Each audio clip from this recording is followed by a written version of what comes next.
Boa tarde. Vamos retomar os trabalhos aqui da Conferência da Associação Portuguesa de Produtores de Biocombustíveis.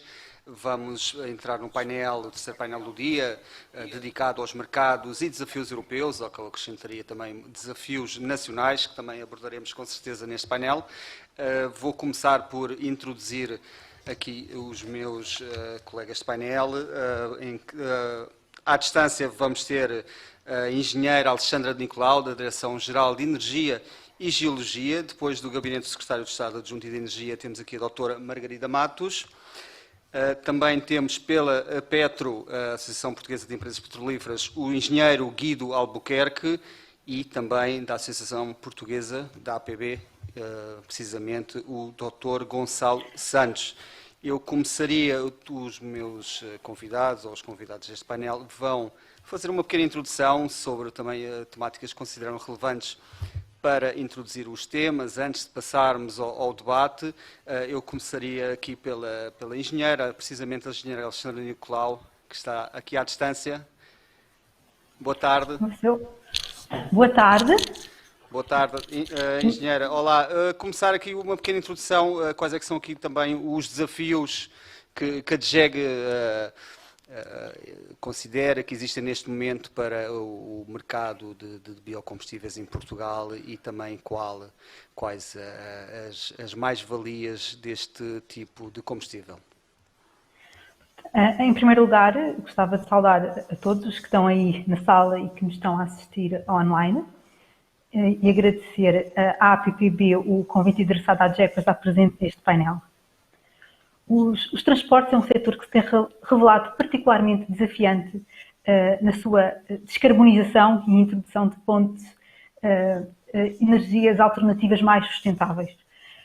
No entanto, como já foi referido, hoje é um dos principais setores consumidores de energia e responsáveis pelas emissões de gases com efeitos de estufa, e a sua descarbonização assume cada vez mais um enfoque especial. Os biocombustíveis, em complemento com outras alternativas, que já foram referidas também hoje, como a mobilidade elétrica, o hidrogênio, podem contribuir para as reduções das emissões com gases com efeito de estufa no horizonte de 2030, bem claro como contribuir para a diversificação do mix energético e segurança de abastecimento. Os biocombustíveis têm realmente a vantagem de ser uma solução acessível e facilmente implementada. Como já foi também referido hoje, consegue-se recorrer às infraestruturas de abastecimento existentes, tem uma compatibilidade, no geral, com os motores dos veículos que atualmente já circulam.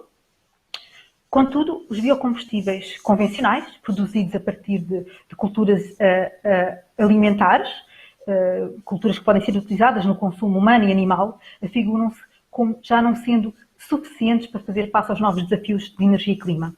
Pelo que se torna importante promover o desenvolvimento também de outras soluções para a produção como a produção de biocombustíveis avançados, produzidos a partir de matérias-primas alternativas, que possibilitem um maior nível de redução das emissões de GI e que não compitam com as culturas alimentares pela ocupação de terrenos agrícolas.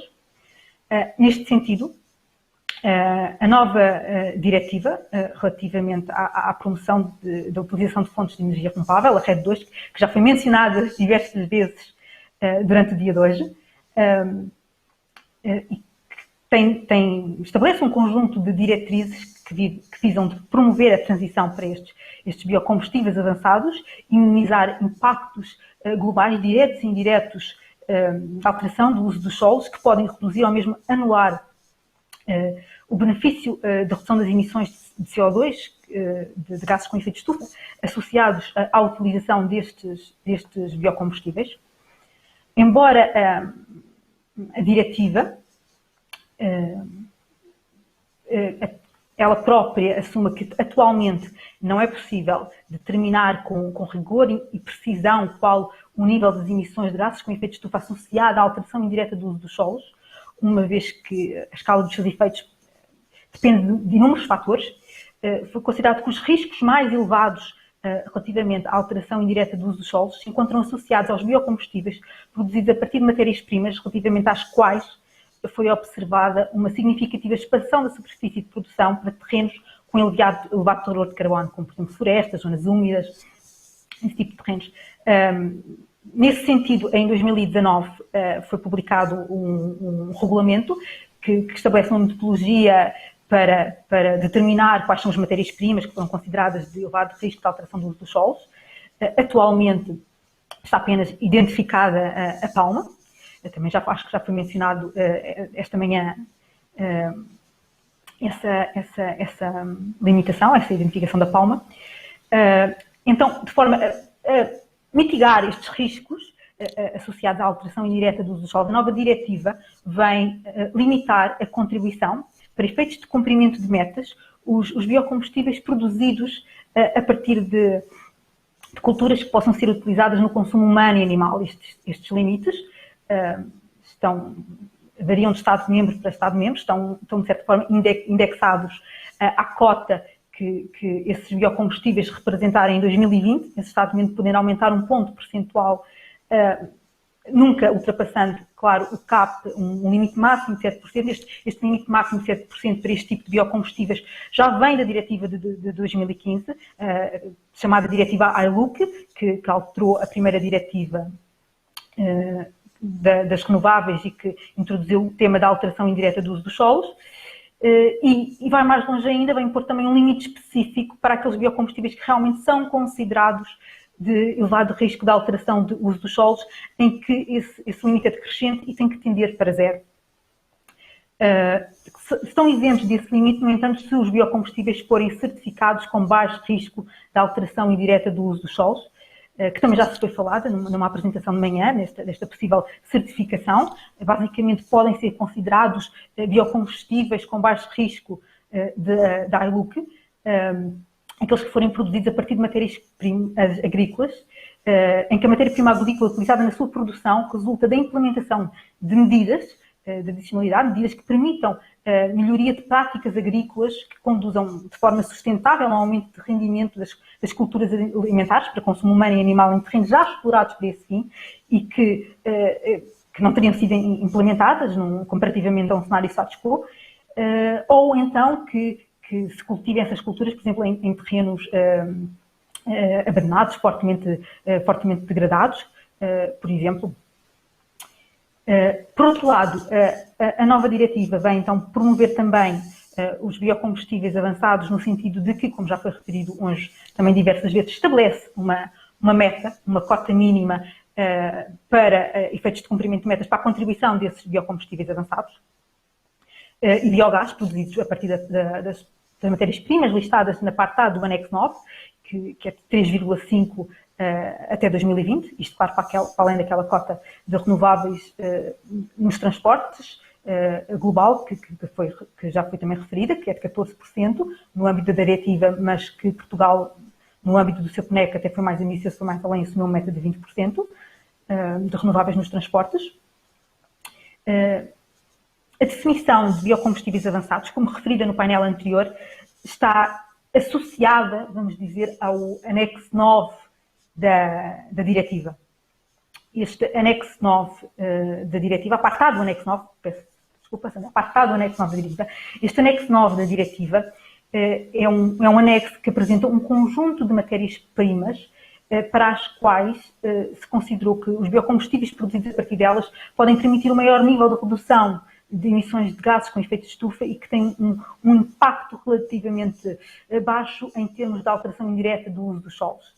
Este anexo encontra-se dividido, vamos dizer, em duas partes. A parte A,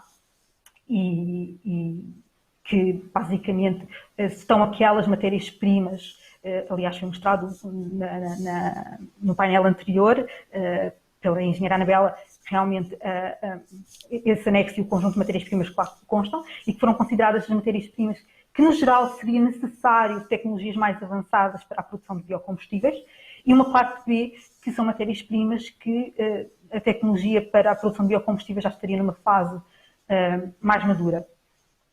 A própria diretiva refere que este anexo pode ser revisto por atos delegados da Comissão Europeia, aqui saliento, para apenas adicionar novas matérias-primas a este anexo e não para remover. Essas matérias-primas a adicionar têm que cumprir um conjunto de requisitos, nomeadamente ao nível terem em atenção os princípios da economia circular e a hierarquia de resíduos estabelecida na Diretiva Quadro de Resíduos, cumprir com os critérios de sustentabilidade e, claro, de gases com efeito de estufa que estão estabelecidas na própria diretiva, que não provoquem destruções significativas em mercados de subprodutos, resíduos ou distritos, que não tenham impacto negativo no ambiente e na biodiversidade ou que conduzam, lá está, à procura suplementar de terrenos agrícolas. Sei que a Comissão está a rever este anexo, mas pronto, mais uma vez para adicionar novas matérias-primas apenas. Ainda relativamente a este anexo, e talvez para tentar limitar algumas distorções de mercado, a diretiva introduz aqui também um limite de contribuição para efeitos de cumprimento da meta de biocombustível produzidos a partir de matérias-primas enumeradas da parte B do anexo 9, onde se encontram os óleos alimentares usados e gorduras animais. E que, como também já foi referido em apresentações anteriores, nomeadamente do UNEG, é das principais matérias-primas de óleos alimentares usados, é a principal matéria-prima utilizada atualmente pela indústria nacional para a produção de biodiesel, de biocombustíveis.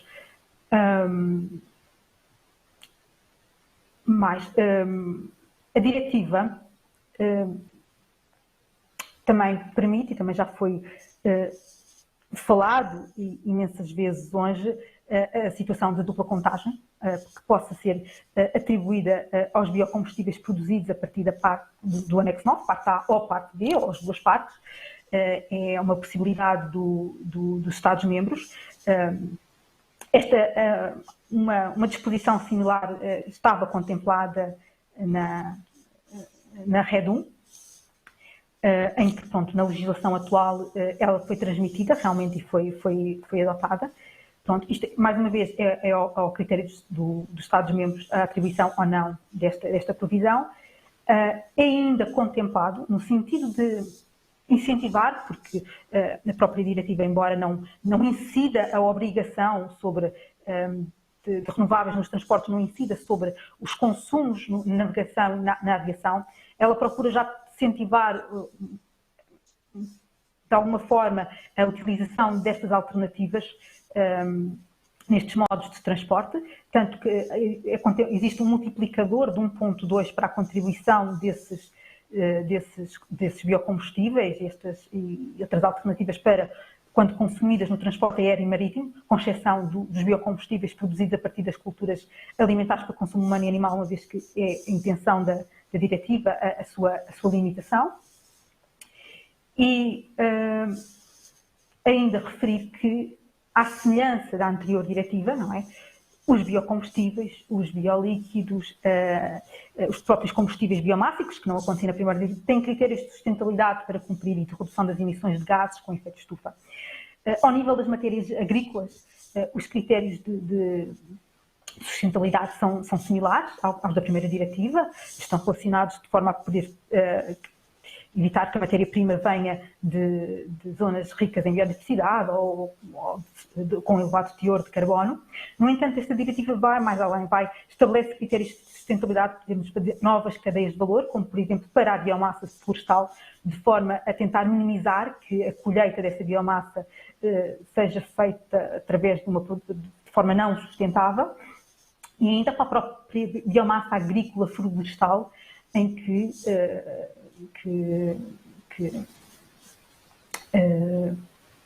convém ter planos de monitorização ou gestão de forma a conseguir gerir os impactos sobre a qualidade dos solos e dos carbonos. Assim, diria que temos, assim, com a nova diretiva, vários desafios no sentido de encontrar novas matérias-primas para a produção de biocombustíveis e a utilização, que está dependente de outros tipos de tecnologia, ao nível de certificação do que são os biocombustíveis de baixo risco de alteração indireta do uso dos solos associados a matérias agrícolas, e também aqui ao nível de novo alargamento dos critérios, vamos dizer assim, de sustentabilidade dos biocombustíveis. Engenheira, calhar, obrigado. Pronto. Terminava esta primeira intervenção. Muito bem. Eu passaria agora a palavra à doutora Margarida Matos, da Secretaria de Estado de Energia, que vai partilhar connosco a visão do Governo para este setor. Muito boa tarde a todos, muito obrigado. Começar por agradecer o convite e cumprimentar a Associação Portuguesa de Produtores de Biocombustíveis nas pessoas do seu Presidente, Dr. Paulo Carmona, e do Secretário-Geral, Engenheiro Jaime Braiga. Cumprimentar todos os meus colegas aqui deste terceiro painel sobre mercados e desafios europeus.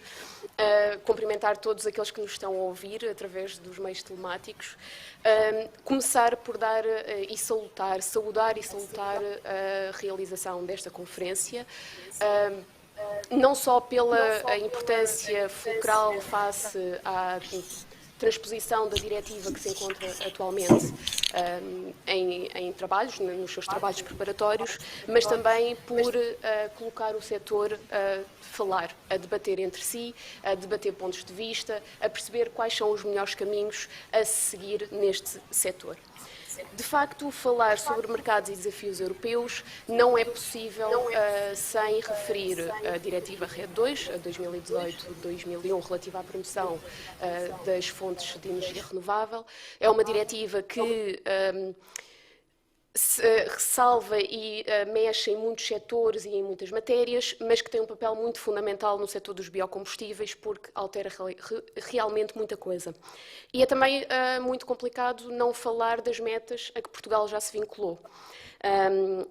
De facto, o setor dos biocombustíveis assume uma importância acrescida para os cumprimentos dos objetivos e dos compromissos que Portugal se vinculou, conforme eu estava a dizer, nomeadamente atingir a neutralidade carbónica em 2050 e, na próxima década, atingir uma incorporação de 47% de fontes renováveis no consumo final de energia.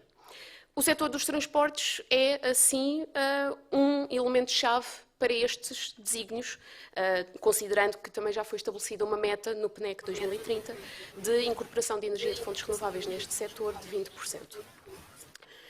Importa também realçar que o setor dos transportes representa atualmente cerca de 25% das emissões nacionais de gases com efeito de estufa. Significa isto, naturalmente, que o esforço exigido a este setor nos obriga a agir e nos obriga a agir já. Assim, a próxima década terá de ser necessariamente mudança, nomeadamente com a substituição, de forma mais acelerada, dos combustíveis fósseis tradicionais por eletricidade, biocombustíveis avançados, hidrogênio verde, combustíveis sintéticos associados, bem como outros gases renováveis. Os biocombustíveis são uma alternativa viável, de larga escala, de mais rápida implementação, para substituir os combustíveis fósseis, permitindo reduzir a dependência energética destes em relação a estes últimos, uma vez que, como a engenheira Alexandra Nicolau também referiu na sua intervenção, as atuais estruturas de distribuição de combustíveis podem e já são atualmente utilizadas para a incorporação de biocombustíveis, permitindo assim uma redução mais rápida das emissões de CO2. Naturalmente que para atingir as metas a que Portugal se propõe para a próxima década, a muito contribuirá a boa e atempada transposição da RED 2, especialmente no que concerne aos biocombustíveis, como eu comecei por referir. Uma vez que esta diretiva preconiza alterações profundas, tanto no método de cálculo das metas e nos próprios critérios de sustentabilidade dos biocombustíveis e das matérias-primas utilizadas para a produção de biocombustíveis. E com isto é um facto que a RED 2 é em si mesma um grande desafio, tanto para os Estados-membros como também para todos os players do mercado dos biocombustíveis. É um desafio que, ao mesmo tempo, se traduz também numa oportunidade, no sentir e no ver do Governo. Porque, para o cumprimento da já referida meta de 20% de fontes renováveis nos transportes em 2030, os biocombustíveis avançados deverão cumprir com, no mínimo, 3,5%. E para tal, o Governo está desde já a estudar e a definir as melhores medidas e mecanismos de incentivo à promoção da produção destes biocombustíveis avançados. Mais uma vez, relembrar parte A do anexo 9 da Diretiva RED 2. E posso, desde já, salientar, dentro destas medidas, a isenção de ISP para os biocombustíveis avançados, que já está prevista na proposta de Orçamento de Estado apresentada para 2021, a manutenção do benefício da dupla contagem para os biocombustíveis produzidos a partir destas matérias-primas, o estabelecimento de metas anuais vinculativas e crescentes de incorporação destes biocombustíveis. Depois, outro objetivo que a RED 2 nos traz, e outro desafio, é a imposição de uma diminuição gradual da incorporação dos biocombustíveis, biolíquidos, combustíveis biomássicos, aliás, produzidos a partir de culturas alimentares para consumo humano ou animal, com elevado risco de alteração indireta do uso do solo, aqueles que são os designados biocombustíveis convencionais, e que deve, essa limitação, essa diminuição, deve, até 31 de dezembro de 2030, atingir o 0%. Naturalmente que este phasing out deverá ser faseado através, por exemplo, da definição e da implementação de cotas anuais, por forma a que o setor tenha não só a previsibilidade, mas também a estabilidade que é necessária ao desenvolvimento coerente da sua atividade, assim como também para a planificação dos investimentos futuros com vista à necessária transição para os biocombustíveis avançados. E depois, porque também prevê esta diretiva, a RED 2, uma limitação, a engenheira Alexandra Nicolau e outros conferencistas desta manhã e da tarde também já falaram, a limitação dos biocombustíveis produzidos a partir dos óleos alimentares usados e das gorduras animais, portanto, parte B do anexo 9 da RED 2, para o apuramento do cumprimento das metas nacionais. Esta limitação nasce ou pretende contribuir para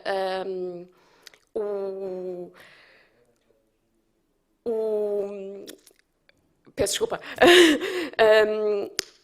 Para contribuir para aliás, nasce fruto da distorção sentida no mercado dos óleos alimentares usados, decorrente do aumento das importações deste tipo de matérias residuais, ao invés do reaproveitamento das matérias nacionais.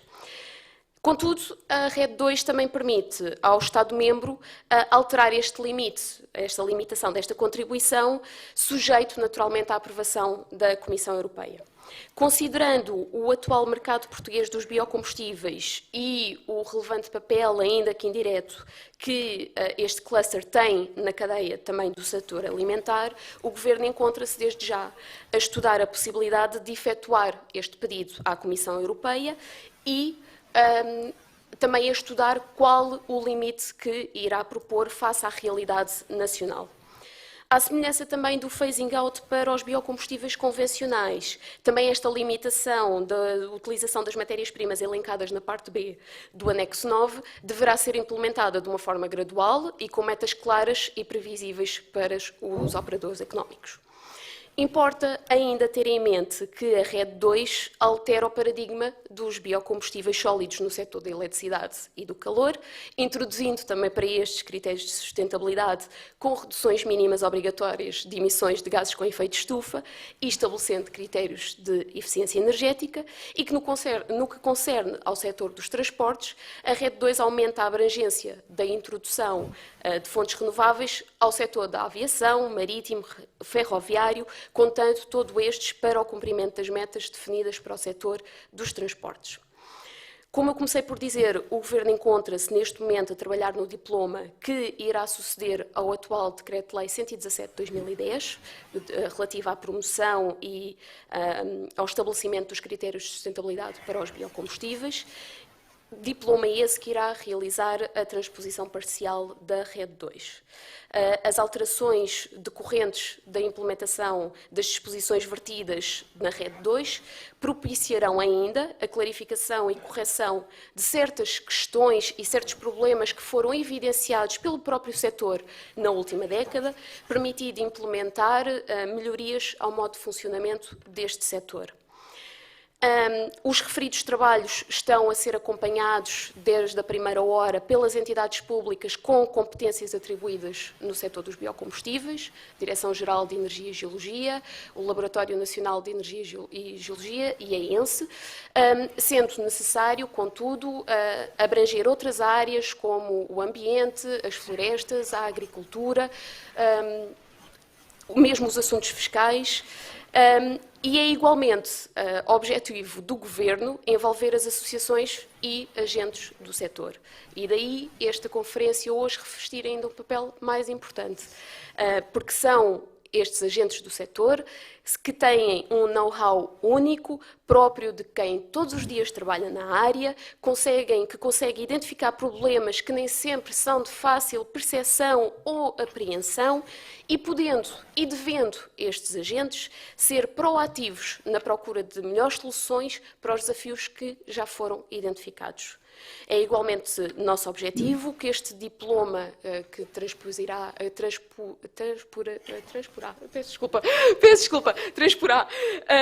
a RED 2 seja publicado antes da data que a diretiva determina, ou seja, 30 de junho de 2021, por forma a garantir que os operadores económicos têm o tempo necessário para se preparar e adaptar ao novo enquadramento legal.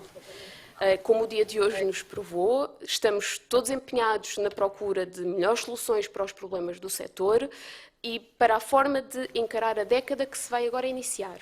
Mas não haja dúvidas que este processo só será bem sucedido com o envolvimento e comprometimento de todos. Agradeço imenso e... Obrigado pela partilha da sua visão aqui por parte da tutela.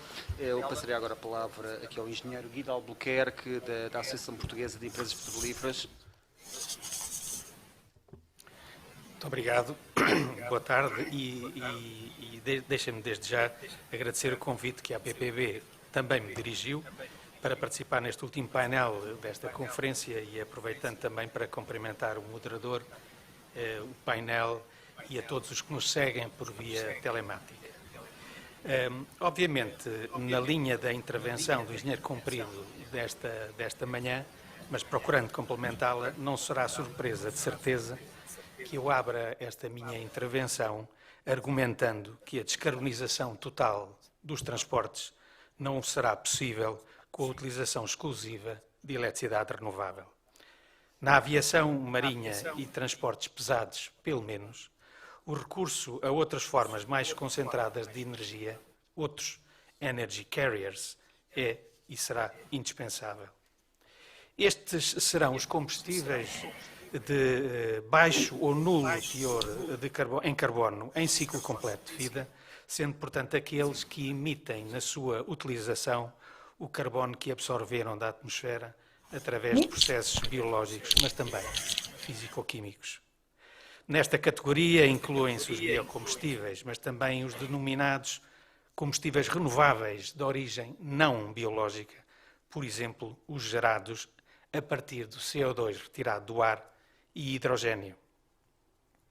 O hidrogênio gerado a partir de sistemas renováveis com emissões nulas de CO2 para a atmosfera, seja por eletrólise, seja por reforming do metano, em que se neutraliza e reutiliza ou reinjeta o CO2, no subsolo, o vulgo CCS ou CCUS, será sempre uma alternativa para armazenar a energia elétrica renovável, gerada, sobretudo, onde haja uma disponibilidade e eficiência das fontes favorável e em momentos que não exista consumo imediato, o denominado curtailment. A sua utilização não é fácil, uma vez que apresenta o hidrogênio características físicas e químicas exigentes para que seja aplicado diretamente em sistemas de mobilidade humana e transportes. Já o seu transporte por pipeline é mais execuível, pelo que a sua utilização, por exemplo, na progressiva substituição de metano em instalações industriais, será mais favorável. Mas voltando aos biocombustíveis, seja de biomassa para biomass to liquids e os combustíveis de origem não biológica, os power to liquids ou waste to liquids, com emissões nulas ou reduzidas, certificadas em ciclo completo de vida, serão, portanto, indispensáveis a longo prazo e não vejo como não venham a ser parte da solução para a descarbonização da sociedade, mesmo para além de 2050. Estas premissas, para mim, são de várias formas repetidamente reconhecidas pela Comissão Europeia e, nomeadamente, no Inception Impact Assessment da revisão da Diretiva RED 2, é complexo de dizer, mas que é uma diretiva que ainda nós não transpusemos, nós e vários outros países não transpusemos, e já está em revisão, e já deu lugar ao lançamento de uma consulta pública na terça-feira passada, com a adoção prevista durante a presidência portuguesa no segundo trimestre de 2021. Na realidade, a data em que temos por limite para transpor a RED 2, que está em vigor, será a data em que a Comissão Europeia vai lançar a nova RED. Tendo estas considerações como premissas, o desafio que se apresenta à União Europeia é produzir a quantidade suficiente e necessária para satisfazer esta procura que acabei de descrever. A Fuels Europe, que é a Associação Europeia das Petrolíferas, a que a Petro se associa, congregando praticamente a totalidade das refinarias europeias, estima que poderemos atingir essa produção, ou a produção de 150 milhões de toneladas destes produtos, em conjunto, e até 2050, representando-se este volume cerca de 1/3 da procura atual. E, além disso, para já, em 2030, a quantidade de 30 milhões de toneladas. Isto está amplamente descrito no site da Fuels Europe e que recomendaria a sua visita. E se distribui, logicamente, não só por HVO, lignocelulósicas, resíduos, e-fuels, que são os de síntese, combustíveis sintéticos, mas também, como já foi referido amplamente, por biocombustíveis de primeira geração. Este volume para 2030 digamos, um arranque necessário para se atingir os volumes totais necessários em 2050. A questão da disponibilidade de matéria-prima para produzir isto tudo, essa será, digamos, objeto de um estudo que, infelizmente, hoje ainda não está pronto. Mas dentro de dias a CONCAV irá publicá-lo e demonstrará este mesmo argumento à Comissão Europeia. Na Europa, portanto, já estão lançadas as bases para que estes volumes sejam possíveis. Já estão em construção ou anunciados 26 projetos de produção de combustíveis de baixo carbono ou de nula emissão, Power to Liquids, Biomass to Liquids, HVO, Waste to Liquids e, além disso, 13 novos projetos de CCS, que sustentam a proposta anunciada, produzindo o hidrogênio necessário a carbono zero. Estes projetos, no entanto, é claro que não se desenvolverão se não houver garantias e condições de estabilidade regulatórias adequadas. Entretanto, e correspondendo ao desafio geral do European Green Deal, não será só a RED 2 que será revista ou que estará em revisão, como ouvimos hoje de manhã e repetidamente, mas também sob o nome ameaçador de Fit for 55, percentage, não é, da redução, Fit for 55 Package, anunciado para junho de 2021, todas as diretivas impactantes nos combustíveis irão ser revistas. E estamos a falar da diretiva CEL, ETS, onde será possível a sua expansão, desdobramento, para, quase certamente para a Marinha, mas possivelmente para os transportes rodoviários, edifícios, etc. Esta diretiva também será conjugada com outra, que ainda não existe, mas que está em discussão, relativa à legislação do imposto fronteiriço sobre o carbono, a CBAM, os Carbon Border Adjustment Mechanism. Além desta diretiva, será a diretiva dos impostos sobre a energia, a Energy Tax Directive, onde se prevê que haja uma deslocação do componente nos impostos baseados sobre a energia dos combustíveis para o custo do carbono, ou seja, transformar o ISP, o Excise Tax, numa taxa essencialmente de carbono. É a probabilidade que esta revisão virá a aprovar. Necessariamente que isto também terá que ser acompanhado, muito eventualmente, por uma diferenciação de preço entre este mercado e o ETS atual. Enfim, isto tudo é obviamente sujeito e objeto de grande discussão e necessariamente de consequências, mas realmente julgo que terá a maior importância para tudo o que vem sido dito hoje de manhã e durante esta conferência. A diretiva das qualidades da qualidade dos combustíveis também vai ser revista, obviamente, em que se preconiza e espera que haja uma associação com a rede. A diretiva da eficiência energética e, finalmente, a diretiva que define os estándares de emissão dos veículos, estándares de emissão de CO2 nos veículos, possivelmente tornando os produtores de veículos e em venda na União Europeia poderem de alguma forma beneficiar de uma introdução sucessiva e cada vez mais forte, por exemplo, de biocombustíveis ou de combustíveis de emissões na prática em ciclo completo de vida nulo e não medindo no CO2 no tubo de escape, mas medindo no seu ciclo completo de vida as emissões desses mesmos veículos. Finalmente, também a diretiva relativa à infraestrutura para combustíveis alternativos irá ser revista, a Euro 7, etc., etc. Portugal, através da presidência portuguesa da União Europeia, terá um papel invulgarmente importante para estes processos.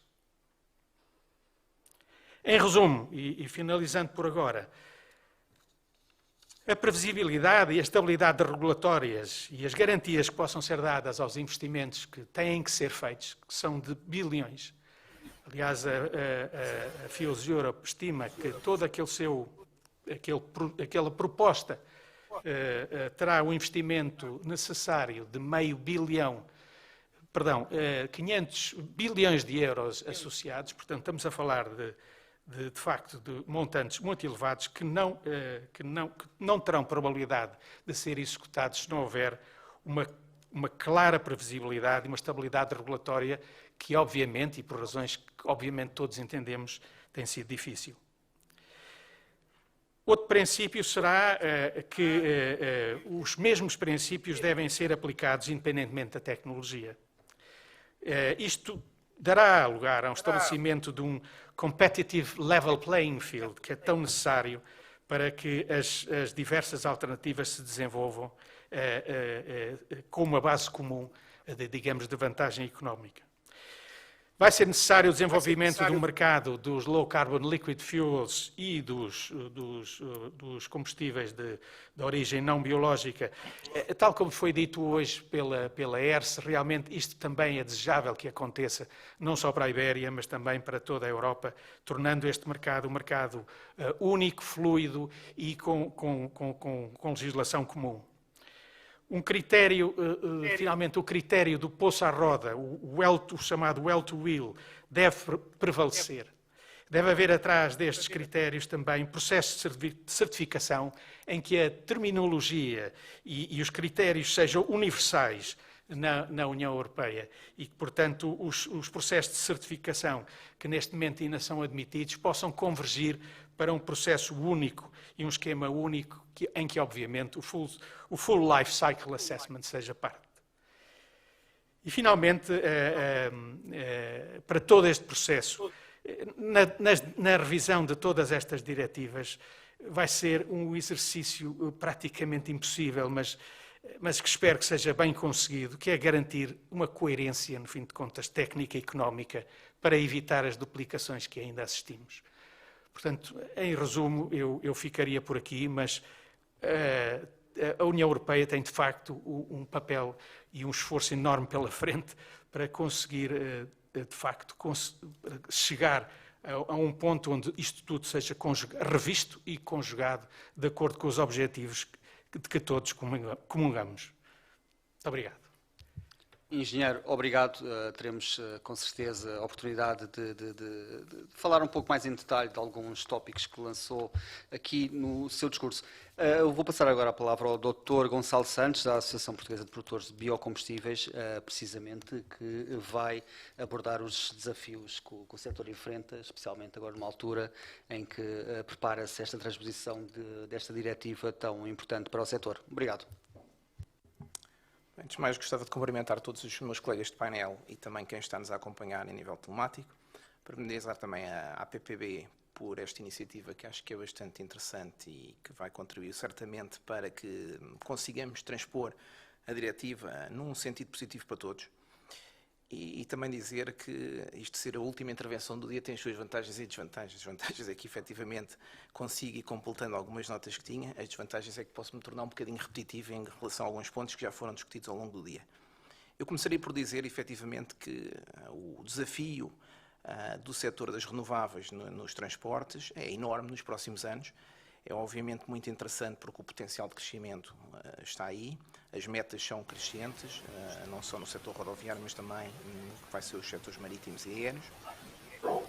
E, portanto, aquilo que é importante nesta fase, e olhando para também aquilo que foi a primeira fase do crescimento dos biocombustíveis e do setor das renováveis, é muito importante termos aqui um enquadramento legislativo muito claro, para garantir que todos os investimentos que tenham que ser feitos, e que são muitos, para conseguirmos atingir novas formas de produzir biocombustíveis, nomeadamente avançados, sejam e tenham retorno para todos os operadores que estiverem nesse mercado.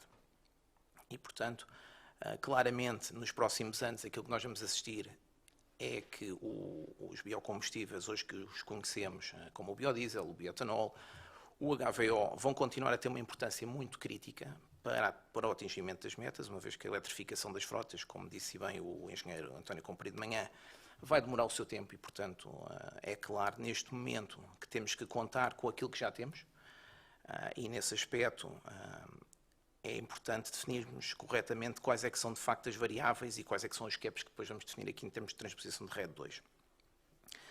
Neste aspecto, eu acho que importa referir, em termos de nova diretiva ou da transposição da nova diretiva, e aqui tomei com boa nota daquilo que foi transmitido pela doutora Margarida relativamente à questão de ouvir todos os players do mercado, é de facto crítica, porque temos que definir um conjunto de questões que passam, por exemplo, que tipo de meta queremos ter. Queremos ter uma meta de percentagem de incorporação, queremos ter também uma meta de redução de emissões, ou queremos ter uma meta mista, e, portanto, esse tipo de definições é essencial, até, por exemplo, no caso das emissões, a nível de sourcing, neste momento, de matérias-primas, ser determinante, porque podemos procurar, por exemplo, em termos agrícolas, uma matéria-prima que possibilite mais reduções, ou não.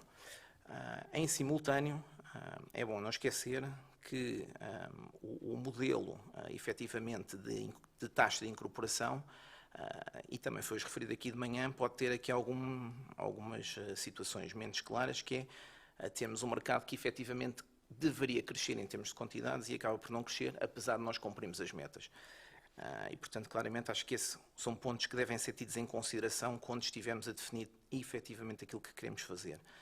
Outro ponto importante, e que acho que temos que olhar para ele também com bastante atenção, é a questão dos caps, quer o cap da matéria agrícola, quer o cap do anexo 9, na parte B, nomeadamente dos óleos usados de cozinha e gorduras animais. Se nós olharmos para aquilo que é a RED 2 e aquilo que ela nos diz, que basicamente a engenheira Alexandra Nicolau até referiu na sua intervenção, nomeadamente a questão de utilizar como base o ano 2020 e acrescentar 1% a nível de matéria agrícola, teremos com certeza um problema para atingir as metas nos próximos anos, porque quer o HVO, quer o biodiesel, neste momento dependem dessas matérias-primas para conseguirmos concretizar o cumprimento das metas energéticas. A mesma coisa se passa com os óleos usados de cozinha. Efetivamente, se utilizarmos apenas a meta que está definida a nível comunitário, ficaremos curtos, claramente, face àquilo que são os nossos objetivos. Eu acrescentaria também na parte, e não querendo ser muito repetitivo com aquilo que já foi dito também pelo Dr. Miguel da Solvena, o que se passa em termos agrícolas aqui, de facto, é importante termos uma coordenação muito grande com a parte alimentar, uma vez que o setor alimentar vive muitas vezes da necessidade de escoar óleos. E eu introduziria apenas aqui um dado importante para as pessoas terem e refletirem um bocadinho sobre o tema. Em 2007, quando se começou efetivamente a crescer a plantação de soja, e a soja é essencialmente um produto alimentar, os chineses, ou a China, consumia cerca de 10% do total. Passados 13 anos, a duplicação da produção de soja foi evidente no mundo inteiro, sendo que a China passou a consumir 65% da produção. E não está a utilizar claramente o óleo para o biodiesel. Portanto, é importante aqui, de facto, conseguirmos ter algum relacionamento entre estes setores para nos trazer, de alguma forma, alguma estabilidade também à parte alimentar. Depois, outro tema que trago aqui também, que é importante para o cumprimento das metas, é que acreditamos que temos que evoluir também para um incremento de misturas mais ricas, nomeadamente B10 numa primeira fase, até porque é aquilo que já está testado em alguns países, nomeadamente a França, como foi dito e referido pela engenheira Anabela Antunes, e também começar a pensar em ter metas para transporte marítimo e aéreo, sendo que no caso marítimo, tal e qual como a PRI já desenvolveu um produto, neste momento o biodiesel que é produzido por qualquer operador e produtor nacional poderia ser blendado com o fuel marítimo, nomeadamente o mais pesado, e ajudando assim a cumprir metas, como já está a ser feito também em alguns países do centro da Europa, em que, apesar de não ter uma meta própria, ela contribui depois para a meta global. Em termos de biocombustíveis avançados, aqui também temos um enorme desafio, porque efetivamente aquilo que verificamos é que existia uma meta europeia para 2020, ela não vai ser cumprida, penso eu, em praticamente nenhum mercado europeu. Em alguns, inclusive, já foi retirada da legislação porque era impossível cumprir por falta de matéria-prima. E, portanto, aqui o desafio é enorme, sendo que o desafio principal é até um desafio de investimento, porque as matérias-primas que hoje fazem parte desse anexo são em quantidade bastante limitada e, portanto, para evoluirmos para outro tipo de matérias e que foram faladas no painel anterior, vamos necessitar aqui de investimentos bastante avultados e consideráveis. Em termos de impostos, nós acreditamos, eu pessoalmente acredito que a isenção do ISP é obviamente uma boa iniciativa, é preciso ser bastante bem controlada para evitarmos aqui outro tipo de situações mais, digamos, potenciais a uma fraude, porque infelizmente é o habitual. E não é só de Portugal, acontece na generalidade dos países e nós não conseguimos controlar o tráfego deste tipo de produtos, que é um tráfego global, e portanto todos os mercados o podem fazer, como hoje já acontece com o Comes e com outro tipo de produtos. E, portanto, isso é preciso ser, de facto, bem controlado. Nós aqui, eu defendo claramente, sim, incentivos antes ao investimento na área dos biocombustíveis avançados e depois também, pegando aqui um bocadinho nas palavras anteriores, dizer que, efetivamente, em termos fiscais, a única coisa que acho que poderia ser olhada no curto prazo era, efetivamente, para a taxa de carbono, e ela sim estar linkada àquilo que são as poupanças ou a redução de emissões que cada combustível proporciona e, portanto, ser adaptada e ajustada em função disso. Portanto, resumindo, acho que o crítico é claramente nos próximos tempos podermos evoluir e termos uma legislação clara, provavelmente, e tendo em conta que toda a legislação, e sabemos já que a RED 2 também já está em discussão, ainda nem sequer conseguimos transpor, provavelmente seria útil ter aqui uma fase transitória para 2021, em que todos nos pudéssemos coordenar e então entrar em 2022 com uma RED 2 ou uma transposição daquilo que seja, totalmente clara, e nós podemos ter tempo de adaptação ao longo do ano e não sermos surpreendidos com mudanças de metas ou mudanças de utilização de caps que depois possam determinar a impossibilidade de cumprirmos a meta global. E, mais uma vez, encontrar isto num conjunto global, como foi dito muito bem pela Dra. Margarida, que abrange muito mais setores do que só o setor dos renováveis e dos biocombustíveis e das empresas petrolíferas. E dou aqui dois exemplos muito concretos. No caso da agrícola, Portugal ainda é um país com muito pouca produção agrícola a nível de semente de colza. A semente de colza é uma semente que permite fazer rotação de terrenos, portanto muito útil para quem está em campos agrícolas e quem produz hoje em dia outro tipo de produtos. Em Espanha tem vindo a crescer ao longo dos últimos anos. Nós, curiosamente, em Portugal, temos, por exemplo, a nível de NUTS2 e das emissões da semente de colza, os piores valores europeus. E, portanto, isso tem que ser claramente revisto para promover também este tipo de cultura e ser integrado depois na cadeia de valor, criando de facto aqui um cluster bastante mais alargado. Outro ponto que eu também lanço aqui como um desafio tem a ver com a questão do National Grid elétrico. Nós hoje em Portugal é um dos países que tem maior incorporação de renováveis na produção de eletricidade. A eletricidade é uma das componentes que conta para as emissões dos biocombustíveis e a verdade é que hoje em dia acabamos por nos guiar no cálculo das emissões pela percentagem europeia, penalizando assim aquele que é o esforço que as indústrias têm, nomeadamente em termos energéticos, que hoje suportam, e não beneficiando efetivamente da percentagem que temos de renováveis já nessa área. Está aqui um conjunto de facto, efetivamente, de situações que acho que valem a pena olhar.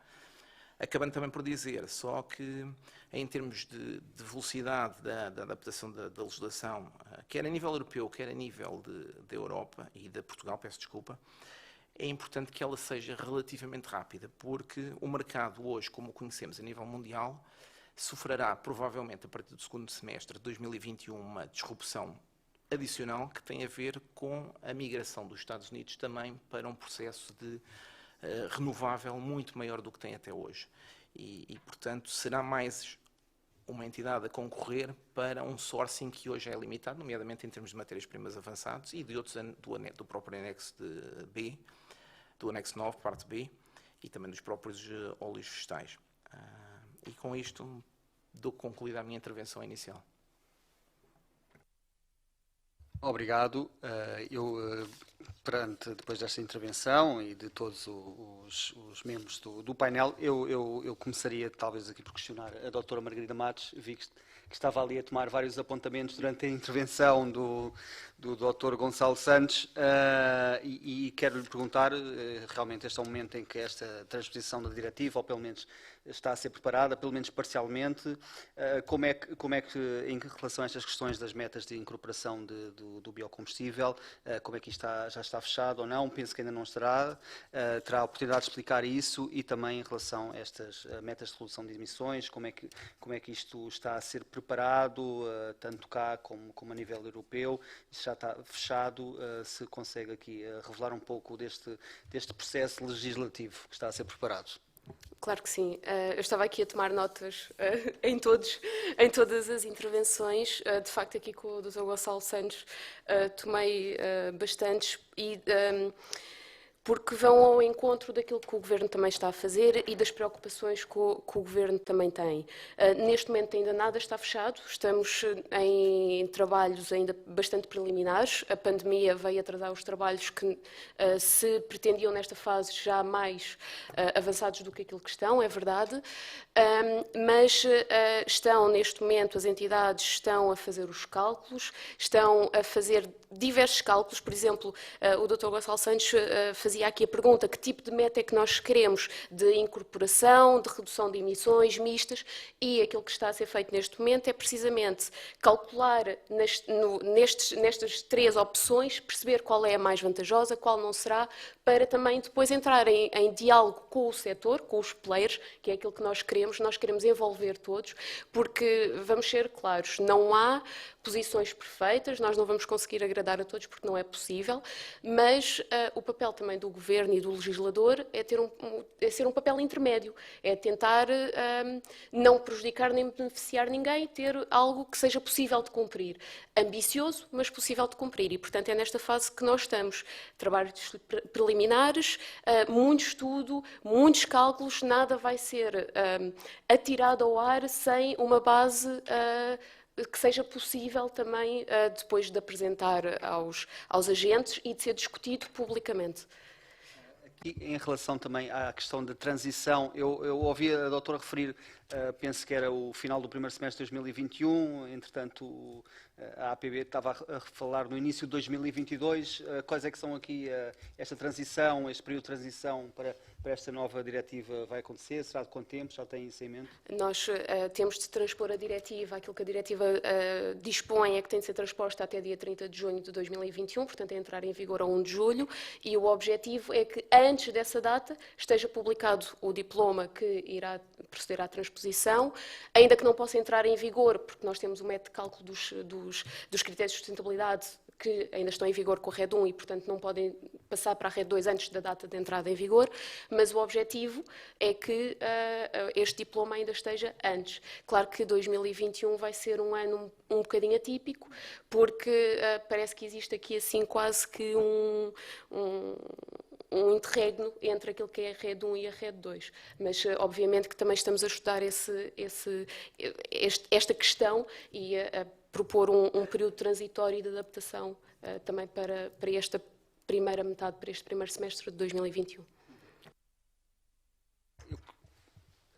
Olhando aqui, engenheiro Guido Albuquerque, olhando aqui para a questão como sabemos, a APETRO tem defendido aqui a importância do combustível líquido e também dos combustíveis sintéticos neutros para o futuro da mobilidade e dos transportes.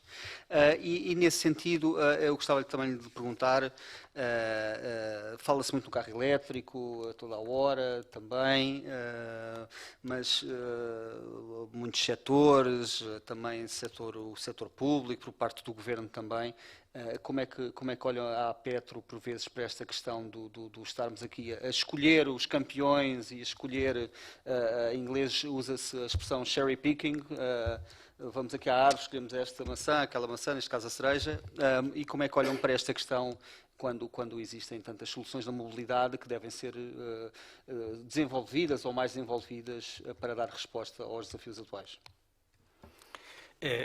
Obrigado pela pergunta. Necessariamente para uma resposta poderia estar aqui a falar se calhar umas horas, mas pronto, vou tentar ser sintético. Aliás, algo parecido foi perguntado hoje de manhã e a resposta é clara.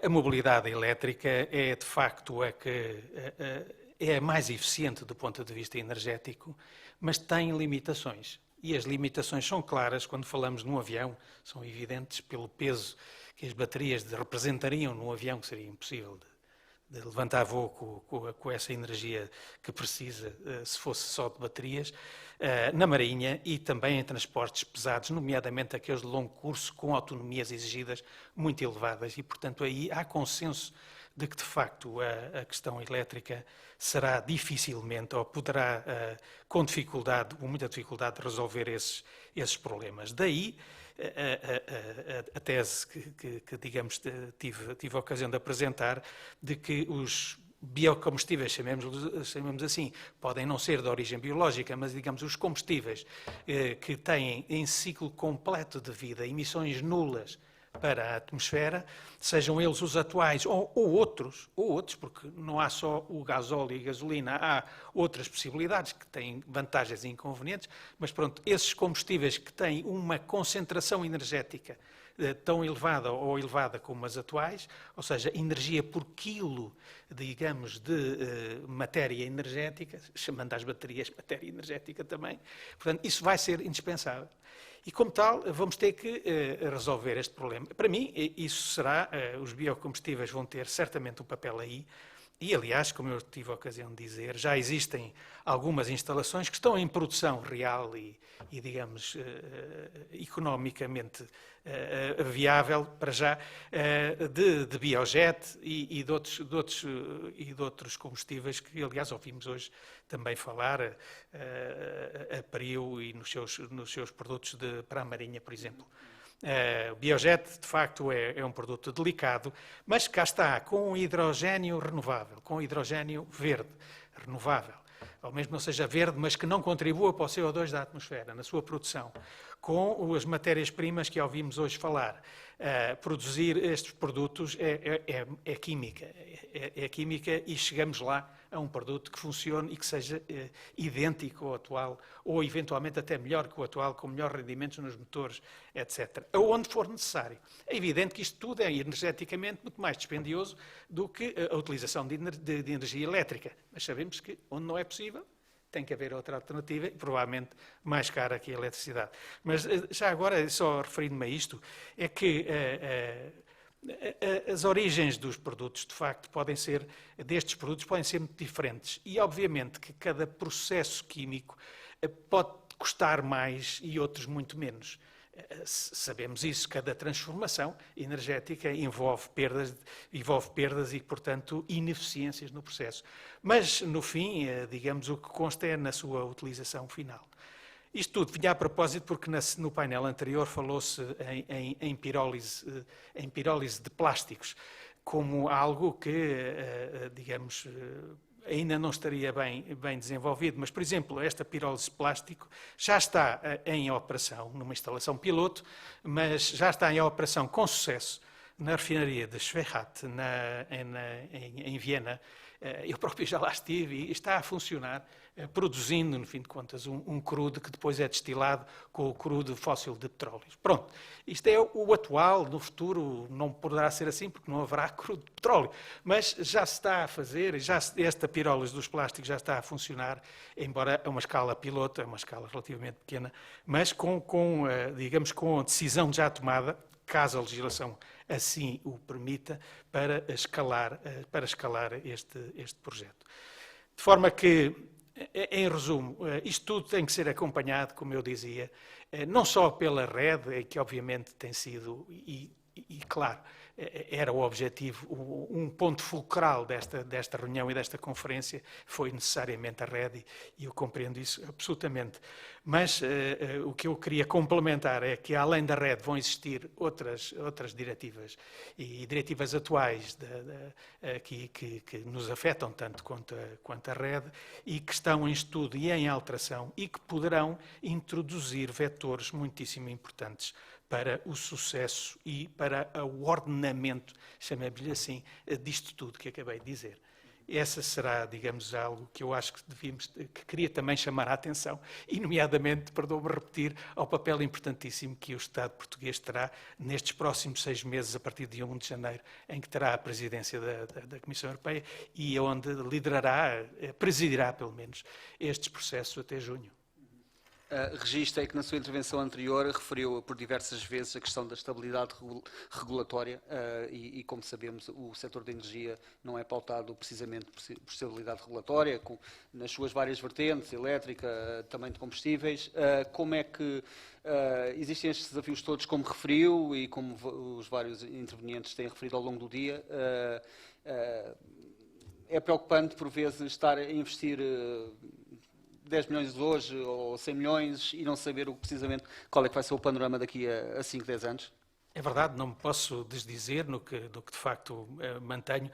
O ambiente não é estável, o ambiente, digamos, regulatório não é nada estável e está em grande alteração. Isso, infelizmente, é a verdade, é o facto de hoje em dia. Isto não quer dizer que não tenhamos uma rede aprovada e que vai ser transposta e que vai estar em vigor durante algum tempo. O que eu quero dizer ao mesmo tempo que com isto, em que existem leis hoje, é que o futuro será eventualmente diferente. O futuro será complementado, não será inverso, não se andará para trás de certeza, mas haverá ainda alterações da legislação europeia que serão certamente conducentes a que tudo o que se pensava hoje, até que poderá ser melhor, até que poderá haver vantagens que neste momento ainda não se vêem.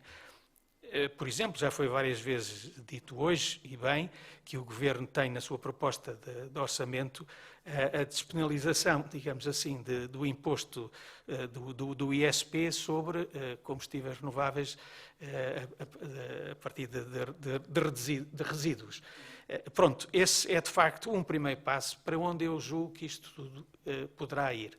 Esta é uma futurologia minha, é uma opinião minha sobre o que tenho estudado sobre este tema, é que, de facto, os combustíveis tenderão a pagar um imposto, se não na sua totalidade, uma boa parte, proporcional à sua emissão direta de CO2 para a atmosfera. Isto quer dizer que se poderá haver um combustível que emita 30% relativamente ao gasóleo, pagará, bom, não digo 30%, mas pelo menos 30% da parte seja atribuída, e será uma parte importante, ao carbono contido nesse combustível e na sua utilização.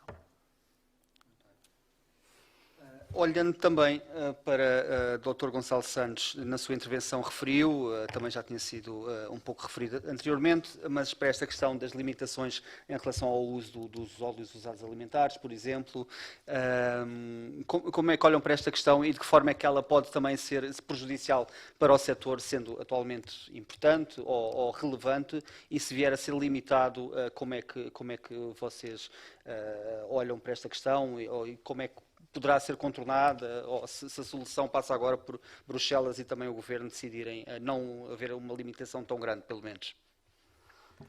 Bem, eu antes de responder à sua pergunta só queria fazer aqui um esclarecimento relativamente à questão da transposição. A doutora Margarida Matos fez corretamente, portanto, até junho de 2021 ela tem que estar transposta. Aquilo que eu queria referir, basicamente, é que alguns países, nomeadamente França e Alemanha, optaram, precisamente pela questão do limbo daquestes primeiros 6 meses do ano, fazer uma legislação transitória de 2 anos, ao mesmo tempo que implementavam e transpunham a RED 2. E isso permitia, de facto, desde 1 de janeiro de 2021, ser claro o mercado até ao final do ano, e não temos uma possibilidade de, na primeira fase do ano, nos regularmos como regulámos até agora, e depois, se calhar, no final do ano, com a segunda parte, com a transposição da RED, ter uma coisa diferente. Pronto, foi neste sentido, não na questão da data, porque a data é clara. Okay? Voltando ao tempo dos óleos usados de cozinha.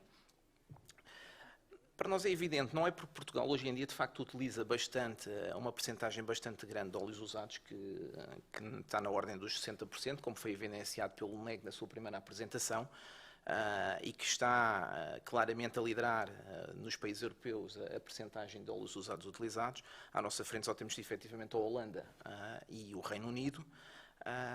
Mas efetivamente Portugal conseguiu aqui criar uma cadeia de valor, nomeadamente desde o processo de sourcing, que é um processo complexo, ao processo também de preparação destes mesmos óleos usados, que se ficarmos limitados às metas que temos atualmente definidas na RED 2, vai por um lado impedir que efetivamente nós consigamos cumprir as metas, e por outro lado, vai fazer-nos perder aquilo que nós demoramos a conquistar e a fazer ao longo dos últimos anos em Portugal, e que o fizemos bem feito. Em termos de metas, só para também explicar um bocadinho, portanto, com os 7% que existe limitação a nível de motores a gasóleo, em teor físico, isso significa que aplicando o biodiesel tal e qual como está, não com o HVO, estamos a falar de 5,5% energéticos, ou seja, estamos bastante longe dos tais 10%. Tendo em conta que também o próprio HVO nesta fase utiliza sobretudo matérias-primas agrícolas, o tal cap de 7% nas agrícolas acaba por nos limitar aqui, portanto, implicitamente nós teremos que usar mais que 1,7 de óleos usados de cozinha. Se essa meta será definida e será constante, aí se calhar provavelmente poderemos analisar ao longo do tempo como é que ela poderá evoluir à medida que vão se eletrificando os veículos ligeiros. Mas nesta fase acho claro que temos que olhar e pedir a derrogação desse limite, tal como estão vários a fazer, porque efetivamente não conseguimos fazer. E é importante fazê-lo com antecedência, mais uma vez eu toco no ponto do aprovisionamento, porque se nós olharmos também para os números, grande parte desse suco é importado. Nós ainda temos algum espaço para crescer na recolha nacional, e com certeza cresceremos, e temos vindo a crescer ao longo dos últimos anos, mas é um sourcing complexo e, portanto, quem chegar primeiro acaba por apanhar as melhores qualidades de óleo usado, até porque é um produto bastante distinto dos óleos vegetais. Em relação às metas de incorporação, atualmente está nos 10%, vocês já têm em mente alguma meta que seria ideal ou desejável, pelo menos, e qual o espaço temporal para introduzir? Eu, no ponto de vista pessoal, adoraria que subisse, não é? Mas, realisticamente, acho que é difícil nesta fase pensarmos além dos 10%. Portanto, acho que os 10% é uma meta que é concretizável com aquilo que hoje em dia já temos, com toda a rede que temos montada, e, portanto, penso que do lado quer dos incorporadores, quer do lado dos produtores, quer também para quem importar e quem queira importar, conseguimos cumprir as metas. Subir é possível, mas acho que nesta fase, e eu falando enquanto operador e enquanto produtor, acho que o importante de facto é definir a legislação, pensarmos realisticamente, sem pensarmos em objetivos de curto prazo, a crescer logo muito rapidamente, e planear bem de facto as coisas. E portanto acho que os 10% neste momento faz sentido, e faz sentido mantê-los. Em relação a um episódio também que ocorreu este ano, as fábricas de biocombustíveis não conseguirem escoar o seu estoque e por as gasolineiras estarem a usar aqui os títulos de biocombustível para cumprir os mínimos. Entretanto, houve o tal diploma que tratou de resolver esta situação, mas eu queria perguntar, para o próximo ano e ainda este ano, isso ainda é uma preocupação, não conseguirem escoar o estoque? Como é que está a correr neste momento e qual é que é a vossa previsão face a esta questão? Nesta fase do campeonato houve uma recuperação dos mercados de combustíveis e, portanto, o biodiesel acabou por ter outra vez também uma recuperação. Isso possibilitou-nos escoar os óleos de uma forma normal. Como foi dito no primeiro painel, isto são tipicamente óleos que são usados para biocombustível. Porquê? Porque os principais óleos alimentares acabam por ser o óleo de palma e o óleo de girassol na Europa. E, portanto, sendo a soja um produto essencialmente alimentar e com um elevado caráter proteico, é crítico nas rações, o óleo de soja efetivamente tem que ter um escoamento, não é? E portanto, qualquer decréscimo significativo poderá ter impacto mais uma vez nos mercados. E hoje aquilo que assistimos efetivamente é, nos últimos 2 semanas, um forte crescimento das commodities alimentares, nomeadamente dos próprios preços dos óleos, que teve a ver muito com a produção agrícola, que está muito aquém daquilo que estava, e precisamente por esta questão do lockdown e também pela guerra comercial Estados Unidos-China, em que alguns lockdowns que houve também da parte de compras da China acabou por penalizar os agricultores que acabaram por adiar. E portanto, acho que o desafio neste momento, estando o mercado a funcionar como está hoje, os óleos escoarão naturalmente. E os operadores, obviamente, foram-se adaptando, porque se olharmos para 2010, 2011, 2012, a redução do consumo deste tipo de matérias-primas já é muito significativa, não é? Portanto, acabou por haver aqui alguma readaptação e, portanto, se formos até níveis muito baixos, aí sim temos um problema claro, não é? Por enquanto, nesta fase do campeonato, é gerível, portanto, esperemos que não ter que voltar a abril do ano passado, deste ano, peço desculpa. E, portanto, eu diria que desde que consigamos manter aqui alguns níveis e semelhantes àquilo que temos hoje, é o suficiente para gerir de facto a cadeia alimentar sem grande distorção. Passando aqui para a engenheira Alexandra Nicolau, da JEG, uma pergunta aqui um pouco no mesmo sentido também, e na sua intervenção também referiu precisamente esta questão dos caps no uso dos óleos, ou determinados óleos, por exemplo, óleos usados alimentares. Como é que olham para esta questão? Consideram preocupante ou não é aqui, na vossa análise, não é o tema mais complexo aqui desta diretiva, ou da transposição desta diretiva? Não, claro que sim, como a doutora Margarida Matos referiu, nós estamos a analisar, estamos a fazer contas, estamos a ver a situação do que está a ocorrer. Efetivamente, as matérias-primas que são utilizadas pela atual indústria de produção de biocombustíveis no âmbito da RED 2 têm CAPs implementados. Tem o CAP das agrícolas, das matérias utilizadas para consumo humano e animal, e o CAP dos óleos alimentares usados, e como já foi referido, 60% dos óleos alimentares usados são 60% das matérias-primas utilizadas na produção de biocombustível são óleos alimentares usados. Fazendo uns cálculos por alto, eu diria que o 1.7 que vem na diretiva andaria por volta dos cerca de 98 mil PEPs de biocombustível a partir de óleos alimentares usados. Em 2019, a contribuição destes biocombustíveis foi bastante superior a 165 mil, penso eu, andou por valores superiores. Claro que sim, estamos a estudar. A diretiva estabelece realmente um CAP de 1.7, mas tem a linha a seguir que refere que, efetivamente, os Estados-membros podem, devidamente fundamentado com base em disponibilidades, definir um valor diferente. Claro, mediante a autorização, depois tem que ser a aprovação da Comissão. Por isso, sim, estamos a estudar, estamos a fazer contas, estamos a analisar os vários cenários. Obrigado. Eu passava, engenheiro Guido Albuquerque, eu queria colocar aqui uma questão. Portanto, no início deste ano foi anunciada aqui que a meta de incorporação do biocombustível ia subir dos 7% para os 10%.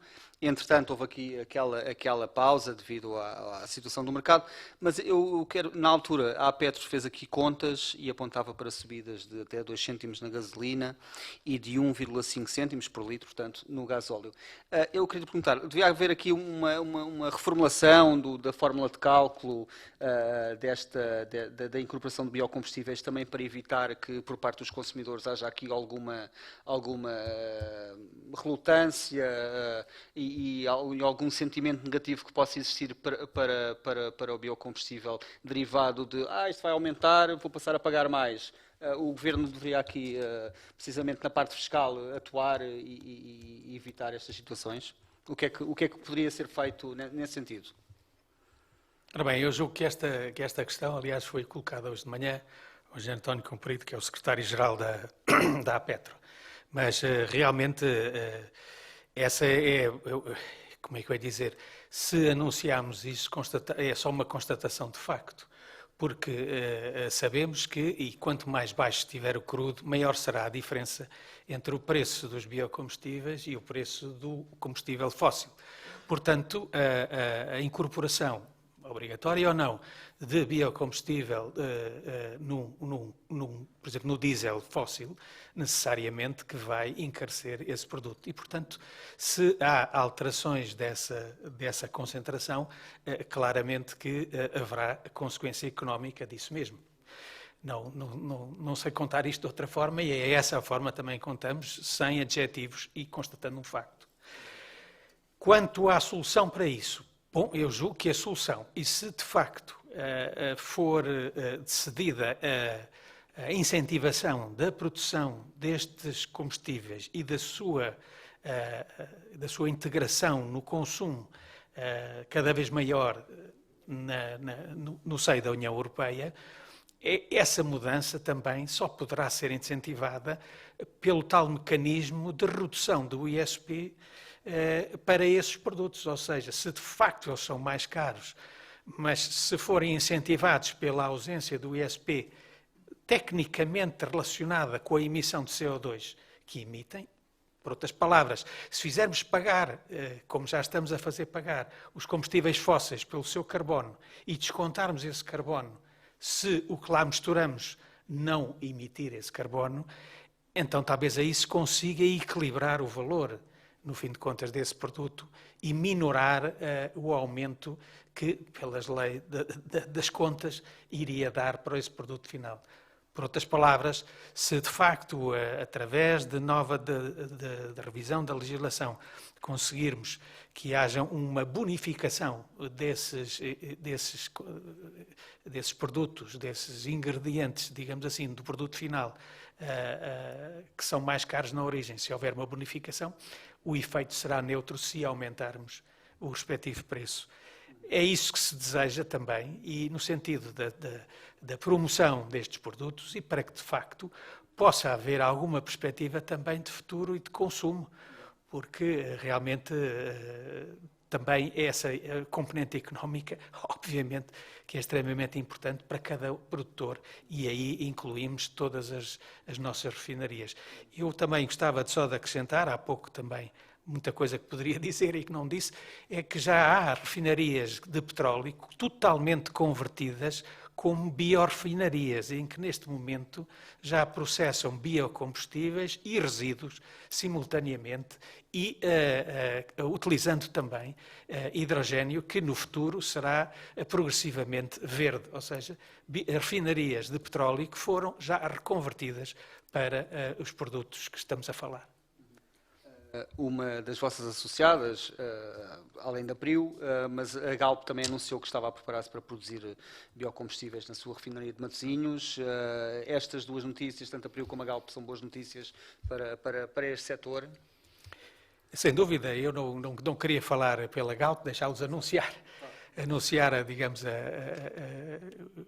os projetos que têm, mas sem dúvida, e a Galp não estará nem mais à frente nem mais atrás do que todas as empresas de que tenho falado de uma forma geral no âmbito deste desenvolvimento. As empresas de petróleo têm claramente, claramente que estão alinhadas com o propósito europeu e neste momento dos menos 55.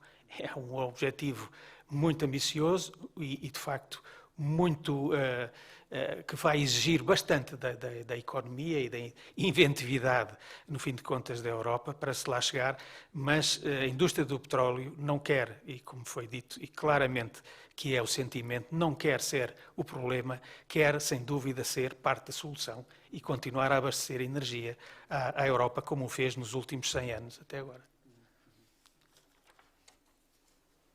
Olhando precisamente para estes dois casos, tanto daqui do novo produto da Prio, este biodiesel marítimo, e tanto para a da Galp e a sua fábrica, ou a nova fábrica de biocombustíveis na refinaria de Matosinhos, Gonçalo Santos, eu queria perguntar-lhe precisamente, estes são dois bons exemplos que o setor dos biocombustíveis pode gerar oportunidades de negócio, apesar de terem havido muitos avanços e muitos recuos na última década em Portugal. Ainda existem aqui oportunidades para as empresas, continua a ser atrativo este setor? Bem, eu penso que são bons exemplos no caso da refinaria que se falou, no caso da Galp, que já aconteceu com outros operadores europeus, como foi referido pelo engenheiro Guido Albuquerque. Eu não acho que sejam sequer uma ameaça para os operadores de biocombustíveis de primeira geração, porque acho que como o crescimento do mercado vai ser necessário, vai haver oportunidade para todos e, portanto, acho que claramente são uma dinâmica de mercado que vai ocorrer e que é importante que ocorra. E, portanto, é como lhe disse, também o próprio biocombustível, que os outros produtores hoje já utilizam, também poderia ser utilizado em termos de transporte marítimo, já como uma blendagem. E, portanto, neste momento, todos, penso eu, a nível de Portugal, estão também, neste momento, a trabalhar e olhar para os avançados. E, portanto, claramente as perspectivas são de manter-se no setor. Como eu referi e como também o engenheiro Guido Albuquerque referiu, é muito importante, mas termos aqui alguma consistência de regulação e que se mantenha, porque isto são indústrias com investimentos muito avultados e o payback é muito longo. E, portanto, significa que precisamos de alguma consistência nesta evolução e não andamos aqui sempre altos e baixos, que não são, mais uma vez, não um caso único em Portugal, são um caso europeu. Portanto, todos os países têm as suas definições de regulações. Mais uma vez, na transposição da RED 2, curiosamente, cada um está a adaptar a sua maneira e, portanto, aquilo que mais faz sentido. E por isso é que eu trouxe aqui também o caso da importância do cluster nacional, porque efetivamente é o que a Alemanha e a França estão a fazer, e a própria Escandinávia já o tinha feito numa fase ainda muito anterior. E portanto acho que há oportunidades para todos. É importante que alguém vá fazendo já este investimento e sobretudo aquilo que nós aqui pedimos é de facto que a regulação seja clara e que não esteja sempre a alterar. Pronto. Isso é o crítico para funcionar. Depois o resto do mercado funcionará normalmente. Aqui também estamos quase a terminar, mas só para colocar esta questão à doutora Margarida Matos. Aqui nos contactos que têm com o setor, a questão da estabilidade regulatória é referida, e suponho também outras questões. Quais é que são assim, as preocupações que o setor tem tido, mais tem e que tenha transmitido aqui à tutela nos contactos? De facto, a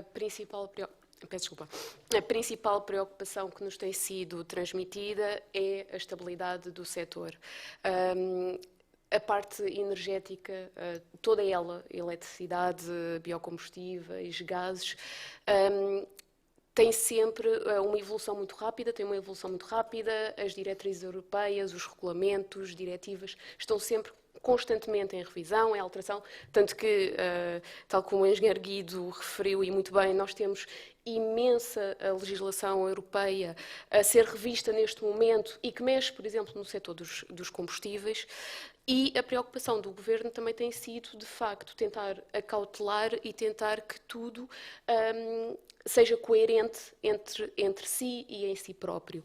E daí também ainda não ter saído e ainda não ter sido posto um diploma que transponha já a RED 2. Primeiro porque ainda existem atos delegados a serem emanados pela Comissão Europeia e depois porque sabemos que a própria diretiva, por exemplo, está em revisão e estamos a tentar acautelar desde já quaisquer alterações que se possam, desde já, perceber que vão acontecer e, portanto, tentar já inseri-las no nosso diploma. Para quê? Para dar estabilidade, para dar esta estabilidade ao setor que nós assumimos que é necessária. Outra das preocupações que também são muitas vezes referidas é, de facto, a coerência das competências das várias entidades, e daí este também ser o momento, com a transposição da diretiva RED 2, de se fazer este alinhamento de competências, uma comunicação mais fluida entre as várias entidades, porque temos todas as entidades com competências e com atuação no setor dos biocombustíveis. E, portanto, a comunicação entre elas tem de ser clara, tem de ser fluida, tem de ser de fácil percepção também para os agentes. Os agentes têm de saber a quem é que se dirigem, que o assunto está a ser tratado e, portanto, este também tem sido uma das preocupações do Governo. Não só que nos tem sido transmitido, mas também uma das preocupações do Governo de acautelar e de tentar resolver nesta transposição da RED 2. Daí eu também ter dito na minha intervenção inicial de que este é o momento para que nos sejam reportados todos os problemas que na última década surgiram, foram levantados, porque é também com a implementação das medidas e destas diretivas europeias que se percebe, é preciso afinar, é preciso dar passa a expressão, dar um toquezinho aqui, e é neste momento que o setor vai ser quase que revolucionado, que é esse o momento, e portanto nós também esperamos e também queremos o contributo de todos, que nos façam chegar os contributos, as ideias, porque nós queremos de facto um mercado que funcione o mais livremente e o mais claramente possível. É este o nosso intuito. Só tempo para, vamos aqui uma questão do público, irrelevante, sendo consensual que em Portugal uma percentagem muito significativa dos óleos alimentares usados acabam a sua vida no esgoto, não seria de intervir nesta área tomando medidas que possibilitem a sua recolha em maior escala? Eu começaria talvez, Gonçalo. Este é um tema que também vos preocupa, esta possibilidade de recolher estes óleos e evitar aqui também muito detrito, digamos, ou que se percam também na rede? Muito bem. Efetivamente, eu acho que esse é o canal que ainda temos que transformar a nível de recolha, porque hoje cerca de 95% do UCO que é recolhido é o canal Oreca. E, portanto, na maior parte das pessoas em casa acaba por também fazer alguma fritura. E poderia, efetivamente, fazer também uma recolha desse óleo usado. Se calhar temos que criar também aqui algum incentivo, como foi criado no canal Oreca. Portanto, o canal Oreca, se nos lembrarmos, há cerca de 5 anos atrás, pagava para se livrar desse resíduo, hoje em dia recebe significativamente por esse resíduo. Portanto, se calhar temos que encontrar também aqui uma maneira de chegar e fazer chegar esse incentivo às famílias. E também ensiná-las, sobretudo, a reciclar este tipo de resíduos. Porque o UCO tem características muito diferentes, porque muita gente pensa que há muita coisa que é o UCO e, portanto, coloca nesse próprio reservatório coisas muito diferentes. E, portanto, acho que há aqui 2 campanhas, uma de sensibilização e, se calhar, pensamos como é que podemos também, a nível de famílias, contribuir com aquilo que já é hoje feito no canal Oreca. Pronto. Porque, efetivamente, um beneficia economicamente, o outro não tem um incentivo económico, a não ser um incentivo, de facto, social a fazê-lo. E, portanto, acho que há esse caminho que deve ser feito. Não sei se do lado da tutela existe alguma medida nesse sentido pensada, ou se isso já foi equacionado de alguma forma? Vai ao encontro do diálogo que eu dizia e que acho que também já... Eu sei que o engenheiro Jaime Braga, estou ali a olhar para ele, concorda comigo, o diálogo que é importante fazer com todos os setores. Todos os setores, transversal à economia portuguesa e também de sensibilização e, portanto, sim, é uma preocupação do Governo e está a ser também trabalhada no sentido, de facto, de existir aqui algumas medidas a serem implementadas. Muito bem, quero agradecer, já chegou o nosso tempo, quero agradecer a todos os membros do painel pela vossa contribuição, também à distância à engenheira Alexandra Nicolau pela sua participação. Obrigado, boa tarde. Obrigada, boa tarde. Obrigado. Penso que iremos passar diretamente para para o vídeo do Secretário de Estado de Energia, que vai fazer a intervenção final e assim encerrar esta conferência. Obrigado.